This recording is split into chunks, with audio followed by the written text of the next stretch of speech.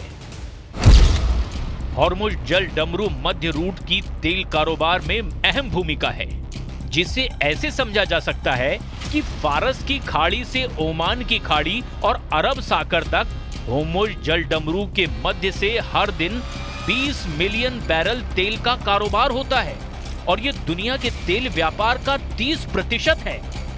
Saudi अरब, संयुक्त अरब अमीरात, Oman, Iran, Qatar और कुवैत ऊर्जा आपूर्ति के लिए इसी रूट पर बहुत ज्यादा डिपेंड करते हैं, जिसमें खास बात यह है कि हॉर्मुज जल डमरू मध्य पर ईरान का नियंत्रण है। ईरान ऑयल रूट की सबसे बड़ी अड़चनें दूर करके सऊदी अरब और अरब देशों को अपने पाले में लाने की कोशिश में जुटा है।